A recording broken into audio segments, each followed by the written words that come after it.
And welcome back to the Cox 11 Sports Report, where now we're going to turn our attention to the Bay Rivers District, as revenge was the name of the game, as the Picosen Islanders took on the Bruton Panthers in a rematch of last year's Region 1 Division 3 final. That's right, Chris. And you take a look at the Picosen fans, they are ready for this one. They've been thinking about this one. You know, the team, ever since that loss at the end of last season, has been waiting to get a shot at the Bruton Panthers and a bit of redemption. It was a 3-point last-second loss for the Islanders that they suffered last year at the hands of the Panthers, but early on it would be the rushing attack for the Islanders, led by number 20 Cody Hutchinson, who would get it going early on. And that would really be the key to this game, Chris, the rushing attack of Poquoson and Bruton's inability to answer it. Again, you see the Islanders rushing head-on into the teeth of that Bruton defense and finding running room. This time it's Luke Hill, number 10, up the middle inside the 20-yard line. On the opening possession, now quarterback T. McConnell hands off to Hutchinson, who finds daylight inside the 15-yard line, down to the 10. Ladies and gentlemen, there's nothing wrong with your TV set. It is just a strong running game here. Poquoson just running wherever they want, and this time you just see the Islanders move the ball downfield, and the fans for Poquoson are definitely into this matchup. It'll be a 4-yard touchdown run by Luke Hill, and the extra point is up and good, and just like that, Poquoson with the early 7-point advantage. Now on offense for the first time, the Bruton Panthers, and they would find not the same amount of running room as the Islanders. Elliott Rice, the quarterback, hands off to the running back. Unfortunately, nowhere to run, and now McConnell going deep, finds a receiver down the field as Austin Turner makes the reception and carries a defender into the end zone, 29 yards on the score. And the extra point was missed, so it's a 13-0 advantage for the Islanders. And the Panthers still trying to find some running room here on the offensive end, but you see the Islanders defense doing a great job of containing the Panthers and not allowing them to move the ball at all. Junior running back Brad Burks would be bottled up all night. The same cannot be said, though, for the Picosen offense. This time, Jay Diggs with the handoff and carry. Now Luke Hill continues to knife his way down the field against the Bruton defense inside the 30-yard line. And all the breaks were going Picoson's way as that ball rolled harmlessly out of bounds.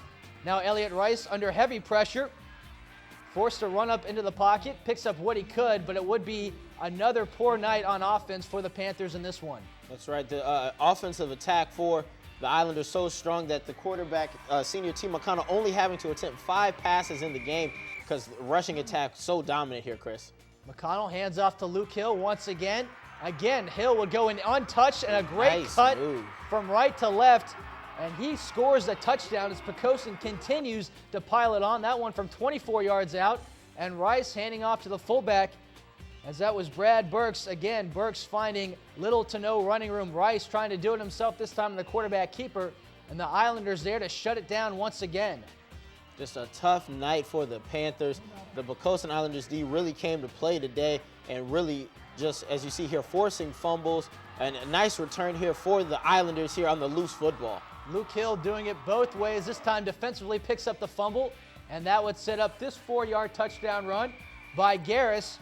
And already Picosen adds to their ample lead as they would outgain the Panthers 384 yards to 41 while running more than twice as many plays. 25-0 the score. Still in the first half as the handoff this time goes to Hutchinson as we move on to second half action. And Hutchinson down the left sideline just makes it across the pylon for the touchdown. And that is just how dominant Picosen's running game has been tonight. The extra point is up and it is good, and the Islanders running wild here in this one, Chris. More than enough points on the board for the Islanders in this one as they blank the Panthers 40-0. And of course, it's some small solace for the Islanders after that loss last year in the Division III final, but a blanking of the Panthers certainly had to feel good, Matt. Yeah, that's right. In this contest, once again, T. McConnell 4 of 5 passing for 83 yards, 2 touchdowns. Austin Turner with a 29-yard touchdown. And as we said, 26 plays for 41 total yards for Bruton, and only had 3 first downs in this game. But as we continue on through the district, Grafton over New Kent 20-7. And as we continue on down, Lafayette 38, Smithfield 21.